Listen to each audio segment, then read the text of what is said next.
नमस्कार दोस्तों, स्वागत है आप सब लोगों का ओनली आईएएस के प्लेटफॉर्म के ऊपर। दोस्तों, आज हम यूपीएससी प्रीलिम्स 2021 के लिए काफ़ी इंपॉर्टेंट टॉपिक डिस्कस करने वाले हैं और ये रिलेट करता है बायोडाइवर्सिटी हमारा एनवायरनमेंट सेक्शन से।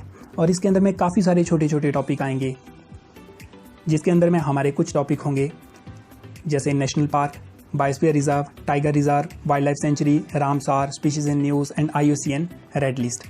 अब इनके अंदर में देखेंगे तो काफ़ी सारा याद करने के लिए होगा। नेशनल पार्क देखेंगे भाई 104 नेशनल पार्क हैं, बायोस्फीयर रिजर्व 18 है, tiger reserve 51, wild life sanctuary 551, Ramsar site 44, species in news काफ़ी सारी होंगी जिसमें चूहा, हाथी, जो भी कोई सांप, बिच्छू, कुछ भी अगर नया आपने खोजा, कोई नई स्पीशीज़ न्यूज़ के अंदर थी, उसके बारे में पता होना चाहिए।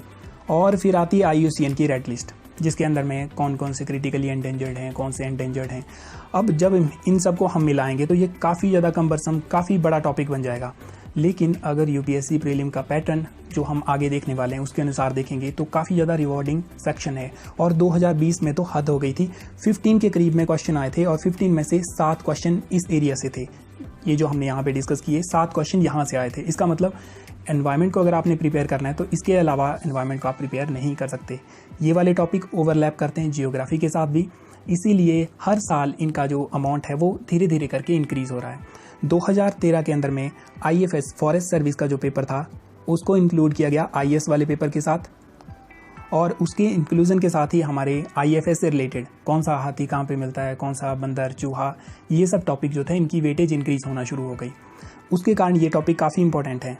प्लस इनके अंदर में काफ़ी सारी चीज़ें होती हैं याद करने के लिए। नेशनल पार्क, इसका नाम, उसका नाम, कहाँ पे प्रेजेंट है, वो सब चीज़ें याद करने के लिए होती हैं और दिमाग ख़राब हो जाता है काफ़ी सारे एस्पिरेंट का इसके अंदर में। लेकिन हम इन चीज़ों को इस तरीके से याद करेंगे। नेशनल पार्क 104 टोटल मैं आपको याद करवाऊँगा और अच्छे से याद करेंगे। याद मतलब कि इसके लिए काफ़ी सारे मैंने निमोनिक्स टाइप बनाए हुए हैं, तो वो उनसे इनको याद करेंगे। उसके बाद बायोस्फीयर रिजर्व की बात करते हैं तो हमारे पास 18 बायोस्फीयर रिजर्व हैं और 10 to 12 हमारे कॉमन है, जो कि नेशनल पार्क के नाम के साथ चलेंगे, तो सेम नाम होगा उनका, उसके अंदर कुछ खास याद नहीं करना। टाइगर रिजर्व की बात करते हैं, 51 हमारे टाइगर रिजर्व हैं, 30 के नाम जो हैं वो सेम हैं नेशनल पार्क की तरह। तो अगर नेशनल पार्क 104 आपने याद किए तो बाकी सारी चीज़ें आपको याद हो जाएंगी। वाइल्ड लाइफ सेंचुरी सिर्फ जो न्यूज़ के अंदर हैं वो याद करेंगे, वहाँ हार्डली हमारे पास में 10-20 होंगी, उनको याद करेंगे। रामसार साइट हम पूरी याद कर लेंगे कहाँ पे प्रेजेंट हैं। उसके अलावा स्पीशीज़ इन न्यूज़ करेंगे और IUCN की रेड लिस्ट करेंगे। अब उससे पहले हमारे पास में जो सबसे इंपॉर्टेंट क्वेश्चन आता है वो ये, यहाँ से क्वेश्चन किस टाइप के आते हैं। उसके बाद में फिर हम पैटर्न देखेंगे, पैटर्न के बाद में हम पता करने की कोशिश करेंगे कि भाई कैसे प्रिपेयर किया जाए। सबसे पहले देखते हैं इसके अंदर में क्वेश्चन किस टाइप से आएंगे। तो इसमें मेनली हमारे 8 प्रकार के क्वेश्चन आ सकते हैं। फर्स्ट है हमारा जर्नल फीचर, किसी भी प्रोटेक्टेड एरिया के बारे में इंफॉर्मेशन, उसको कौन बनाता है, उसकी क्या बाउंड्रीज हैं। जैसे यहाँ पे 2010 के अंदर क्वेश्चन पूछा गया, प्रोटेक्टेड एरिया के जर्नल फीचर पूछे गए हैं। यहाँ बोला गया नेशनल पार्क की जो बाउंड्रीज हैं उनको लेजिस्लेशन से बनाया जाता है, तो क्या ये करेक्ट है या नहीं। फिर बायोस्फीयर रिजर्व के अंदर में हम कुछ स्पीशीज़ को कंजर्व करने की कोशिश करते हैं। फिर वाइल्ड लाइफ सेंचुरी के अंदर में लिमिटेड काइंड का इंटरफेरेंस अलॉट होता है, ऑप्शन दिए गए थे। तो इसके अंदर हमें क्या करना है, बेसिक फीचर हमें पता होना चाहिए। पहली बात, ये हमारा टाइप 1 टाइप का क्वेश्चन। सेकेंड टाइप के क्वेश्चन इसमें से आ सकते हैं जो भी जैसे 2010 में आया था, जिसके अंदर प्रोटेक्टेड एरिया होगा और कौन सा एनिमल उसमें प्रमुख रूप से मिलता है। ये क्वेश्चन हमारे काफ़ी कॉमन है, 1-2 साल के अंदर में इस टाइप के क्वेश्चन देखने को मिलते हैं। तो क्वेश्चन है जैसे भीतरकनिका नेशनल पार्क है, इसके अंदर में सॉल्ट वाटर क्रोकोडाइल मिलता है या नहीं मिलता, आपको मैच करना है। डिजर्ट नेशनल पार्क है, क्या इसमें ग्रेट इंडियन बस्टर्ड मिलता है या नहीं मिलता। फिर इराविकुलम नेशनल पार्क है, क्या हुलॉक गिबन मिलता है या नहीं मिलता। अब इसके अंदर में क्या प्रॉब्लम आ रही है, एक तो नेशनल पार्क के नाम पता होने चाहिए, ये कौन सा नेशनल पार्क है। दूसरा, लोकेशन उनकी पता होनी चाहिए। तीसरा, उनके अंदर कौन सा ऑर्गेनिज्म मिलता है, मतलब कोई मेन जो ऑर्गेनिज्म होंगे। अब एक नेशनल पार्क के अंदर आपको काफ़ी स्पीसीज़ मिलेंगी, आपको हज़ारों प्रकार की मिल सकती हैं, उसमें से जो मेन होगा वो आपको आइडेंटिफाई करना है, तो आपको पता होना चाहिए कौन इंपॉर्टेंट है। तो ये हमारे टाइप 2 क्वेश्चन। अब देखते हैं टाइप 3। जैसा मैंने बोला 8 प्रकार के क्वेश्चन आ सकते हैं। टाइप 3 के क्वेश्चन आएंगे प्रोटेक्टेड एरिया और उसके अंदर में कोई पर्टिकुलर रिवर अगर है तो उसके बारे में बताएं। जैसे कौन सा पेयर करेक्टली मैच्ड है, 2013 में क्वेश्चन आया, बोला गया कॉर्बेट नेशनल पार्क से गंगा फ्लो करती है, काजीरंगा से मानस रिवर फ्लो करती है, साइलेंट वैली नेशनल पार्क से कावेरी फ्लो करती है। तो यहाँ पे आपको क्या पता होना चाहिए, कॉर्बेट कहाँ पे है, काजीरंगा कहाँ पे है, साइलेंट वैली कहाँ पे है, फिर उनकी रिवर पता होनी चाहिए। अब ये जो देखने में आपको काफ़ी कॉम्प्लेक्स लग रहा होगा, लेकिन जब भी आप इस कोर्स को ख़त्म करोगे तो आपको 104 नेशनल पार्क तो टिप्स के ऊपर होंगे, और बाकी चीज़ें तो आप याद कर सकते हो, काफ़ी सिंपल लगेगा आपको, तो साथ में बने रहिए। टाइप 4 क्वेश्चन आते हैं हमारे क्लाइमेट जोन और प्रोटेक्टेड एरिया। तो किसी भी पर्टिकुलर प्रोटेक्टेड एरिया में किस टाइप का क्लाइमेट देखने को मिलेगा। तो यहाँ पे बोला गया इनमें से जो नीचे नेशनल पार्क दिए गए हैं, इनमें से कौन सा नेशनल पार्क टेम्परेट और अल्पाइन जोन में आएगा, और फिर 4 हमें नेशनल पार्क दिए गए हैं। तो यहाँ पे क्या पता होना चाहिए, एक तो इंडिया के मैप के अंदर में कहाँ पे कितनी रेनफॉल होती है, वहाँ पे कौन सा फॉरेस्ट प्रेजेंट होता है, जियोग्राफी की नॉलेज। दूसरा, इनकी लोकेशन भी पता होनी चाहिए, ये साउथ में, नॉर्थ में, कौन सी स्टेट के अंदर है, वो सब पता होना चाहिए। तो काफ़ी ज़्यादा इसके अंदर में मेहनत करनी पड़ती है। ये हमारा 2019 के अंदर क्वेश्चन आया है। अब देखेंगे टाइप 5 के क्वेश्चन, इसमें लोकेशन पूछेंगे कि ये वाला प्रोटेक्टेड एरिया कहाँ मिलता है। मोस्टली नेशनल पार्क देखने को मिलते हैं।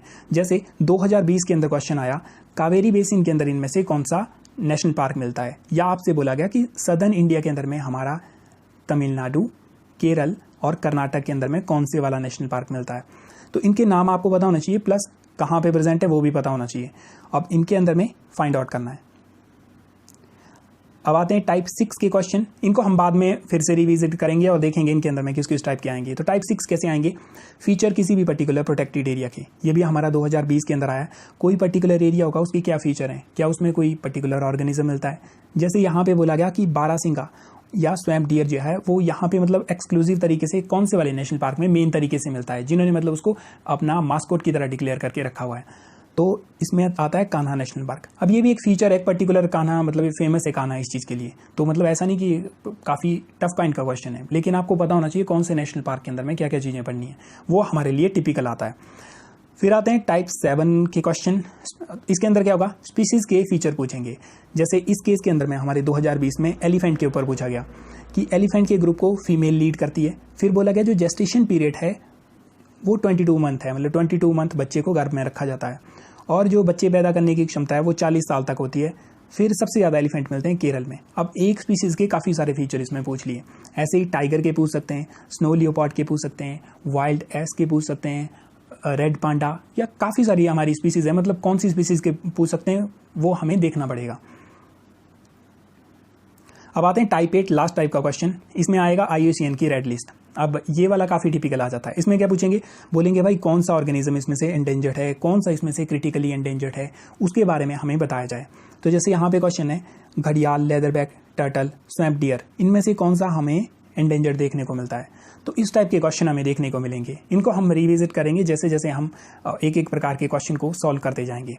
लेकिन जैसा हमने देखा ये डिफरेंट काइंड के क्वेश्चन आ रहे हैं और काफ़ी फैक्चुअल काइंड के क्वेश्चन है, और पूरे इंडिया के अंदर में आपको नॉलेज होनी चाहिए कौन सी चीज़ कहाँ पे प्रेजेंट है, पहली बात। दूसरी बात, क्या इनको प्रिपेयर करना चाहिए या इनको छोड़ के जा सकते हैं। वैसे तो आप इनको छोड़ के भी जा सकते हो, कोई प्रॉब्लम नहीं है। पूरे अगर सेक्शन छोड़ना है तो पूरा सेक्शन छोड़ सकते हो। लेकिन अगर हम एनवायरनमेंट सेक्शन की बात करते हैं, एनवायरनमेंट सेक्शन की वेटेज 2013 के अंदर में IFS एग्जाम आया और उसकी वेटेज इंक्रीज होती जा रही है। तो उसके अंदर में कई बार हमारे 25 क्वेश्चन तक भी आ सकते हैं, फिर 18 आ सकते हैं, और जैसे हमारे 2020 के अंदर 15 क्वेश्चन थे, और 15 में से 7 क्वेश्चन हमारे, ये जो मैंने अभी सेक्शन कवर करवाया, 7 यहीं से आए थे। इसका मतलब ये आ रहा कि एनवायरनमेंट में तो मतलब ही नहीं बनता कि आप इसको छोड़ के जाओगे। अगर आपके काफ़ी सारे एरिया स्ट्रॉन्ग है तो आप जा सकते हो, लेकिन UPSC आजकल जिस तरीके से वेरियस सेक्शन को टफ बनाती जा रही है, तो उनका कोई पता नहीं होता कौन से सेक्शन को टफ बनाएंगे। तो जैसे 2020 के अंदर में हमारा एनवायरनमेंट का सेक्शन काफ़ी टफ था, तो हो सकता है आगे ईजी आए। तो हमें उस तरीके से सभी टॉपिक को टच करके जाना चाहिए। तो इसके अंदर में हम कितना कवर करने जा रहे हैं, या हमें मतलब कितने मार्क्स मिलेंगे इसको कवर करके। तो यहाँ पे हमारे पास में पूरा ट्रेंड एनालिसिस है, कौन कौन से ईयर के अंदर में कितने क्वेश्चन देखने को मिले। तो हम 1994 से स्टार्ट करेंगे और फिर देखेंगे हम आज तक कितने क्वेश्चन इसमें से आए हुए हैं, उससे हमें पता लग जाएगा इस सेक्शन की वेटेज कितनी है, और फिर उसी तरीके से इसको छोड़ भी सकते हो, प्रिपेयर भी कर सकते हो, और देख सकते हो कितनी मेहनत इसके अंदर करनी है। तो 1994 के अंदर में एक क्वेश्चन पूछा गया सेक्शन से। 1997 जो बीच में ईयर गायब है, उसका मतलब उसमें कोई क्वेश्चन नहीं पूछा गया। 1997 में एक क्वेश्चन पूछा गया, 1998 में एक क्वेश्चन पूछा गया, 1999 में 2 क्वेश्चन पूछे गए, 2002 के अंदर में 2 क्वेश्चन पूछे गए, 2003 में 1, 2004 में 2, 2005 में 3, 2007 में 3। मीन्स क्वेश्चन इंक्रीज हो रहे हैं धीरे धीरे। 2008 के अंदर फिर से 3, 2009 में 0 क्वेश्चन, 2010 में 3 क्वेश्चन, 4 क्वेश्चन 2012 में और 2013 में हमारा IFS का एग्ज़ाम आता है, साथ में कंबाइन करते हैं तो 5 क्वेश्चन आ जाते हैं। उसके बाद 6 क्वेश्चन 2014 में, 2015 के अंदर में 4 क्वेश्चन, 2016 के अंदर में 3 क्वेश्चन, 2017 के अंदर में 4 क्वेश्चन, फिर 2018 में 3 क्वेश्चन, 2019 में 4 और 2020 के अंदर में 7 क्वेश्चन। 15 में से 7 क्वेश्चन यहीं से आए थे। तो इट मीन्स कि 4 क्वेश्चन तो ऑन एन एवरेज आने ही आने हैं इस सेक्शन से। और 4 में से अगर आपने नॉर्मल प्रिपरेशन की हुई है तो 2 आप सॉल्व कर सकते हो, अगर एबनॉर्मल की हुई है, कुछ भी प्रिपेयर नहीं किया तो 0 कर सकते हो, और अगर एडवांस लेवल की प्रिपरेशन की हुई है जो हम यहाँ पे करने वाले हैं तो आप चारों के चारों भी सॉल्व कर सकते हो। तो इसको प्रिपेयर करना चाहिए। वैसे आपको कैसे प्रिपेयर करना चाहिए? सबसे पहले मतलब किसको प्रिपेयर करना चाहिए?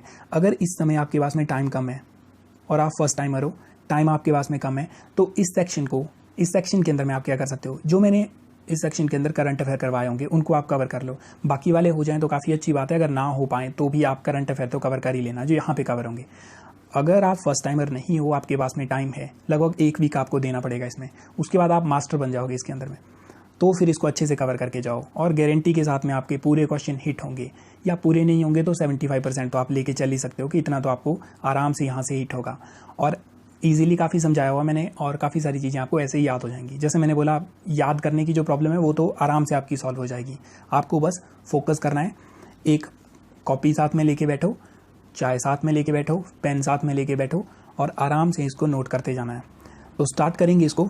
उससे पहले हमें बेसिक चीज़ों के बारे में पता होना चाहिए। बेसिक चीज़ें क्या? एक्चुअल में हमें एनवायरनमेंट के अंदर बायोडाइवर्सिटी को स्टडी क्यों करना है, इसमें जितने सारे प्रोटेक्टेड एरिया हैं ये क्यों हैं, तो उन सब को अगर हमने डिस्कस करना है तो हमारी जो यूनिवर्स है इसका निर्माण हमें पता है 14 बिलियन साल पहले एक स्मॉल हमारा पॉइंट था जहाँ से बिग बैंग के अंदर में काफ़ी बड़ा ब्लास्ट होता है और पूरा यूनिवर्स बनता है। तो 14 बिलियन ईयर में बनेगा, फिर लगभग 4 बिलियन ईयर के टाइम में हमारा सोलर सिस्टम बनेगा या हमारी अर्थ बनेगी। उसके बाद में 3 बिलियन के करीब में हमारे पास में लाइफ आएगी हमारे प्लेनेट के ऊपर, जिसमें मेनली एनारोबिक थी, मतलब ऑक्सीजन की कमी थी तो एनारोबिक लाइफ थी।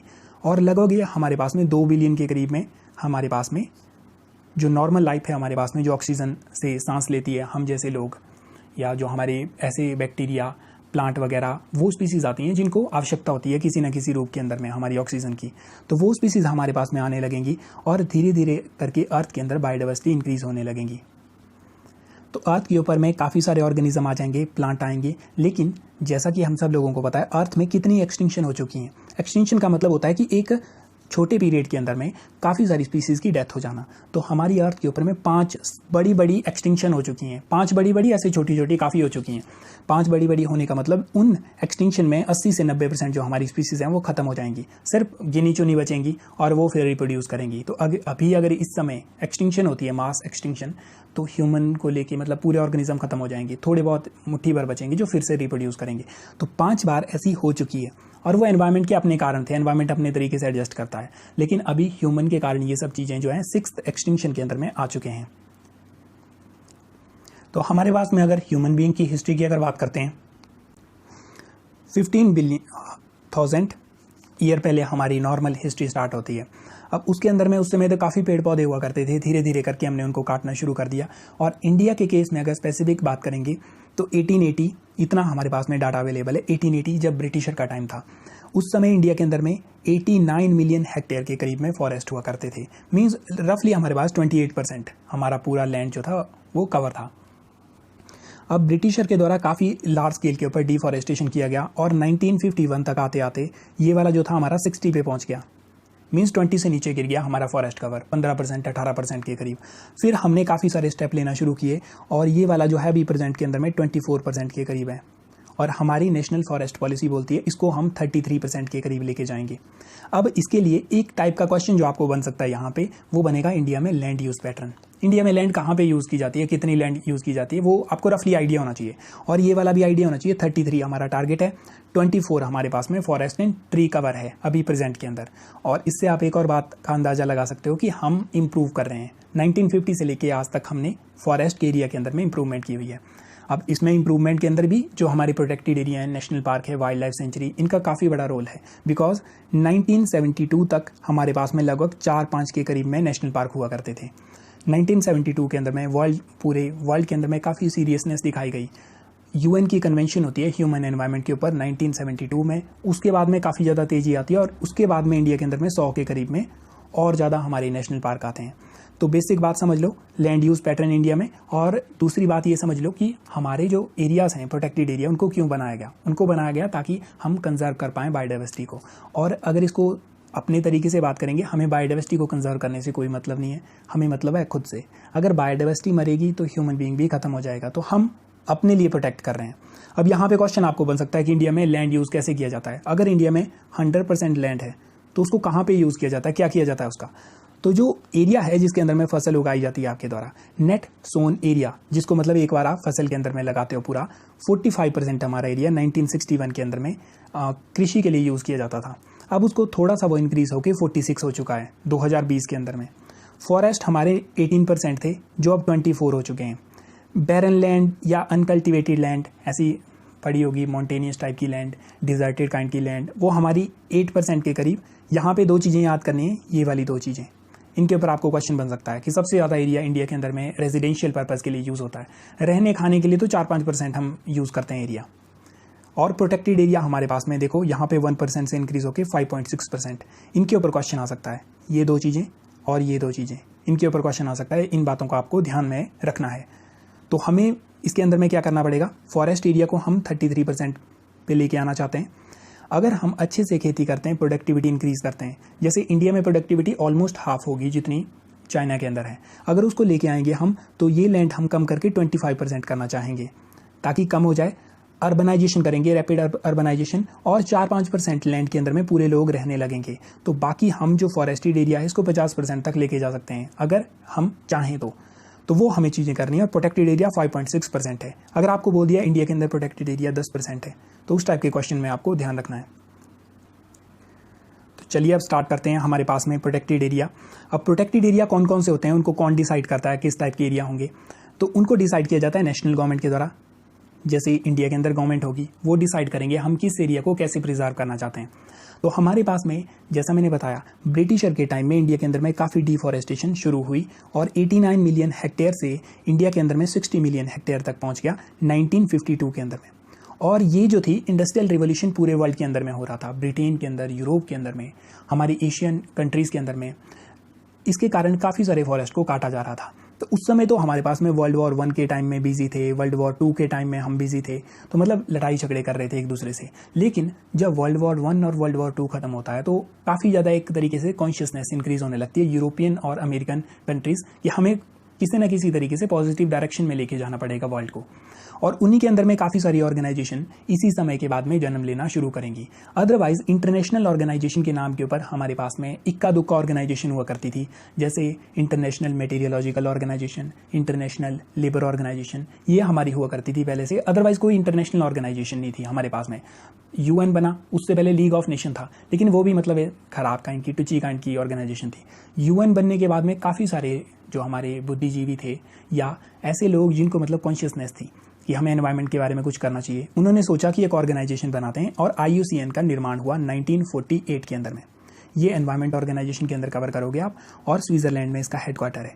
अब स्टार्टिंग के अंदर में तो ज़्यादा इनकी कोई सुनता नहीं था, यूएन के साथ ये वर्क करते थे, यूएन की बॉडी यूनेस्को के साथ में ये वर्क किया करते थे और पैसे जुटाया करते थे। लेकिन धीरे धीरे ये ऑर्गेनाइजेशन मोस्ट पावरफुल ऑर्गेनाइजेशन के अंदर में कन्वर्ट होती है और इनके द्वारा प्रेशर क्रिएट करने की कोशिश की जाती है यूएन के ऊपर कि आपको कुछ करना पड़ेगा वर्ल्ड को प्रोटेक्ट करने के लिए। इंडस्ट्रियल रिवोल्यूशन से जितना नुकसान हुआ है उसके लिए हमें कंजर्वेशन करनी है।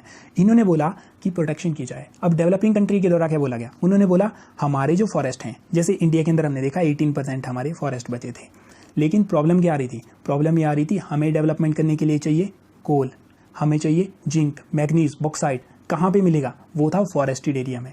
70% हमारे जो इस टाइप के मिनरल थे वो ट्राइबल एरिया के अंदर में, फॉरेस्टेड एरिया के अंदर प्रेजेंट थे।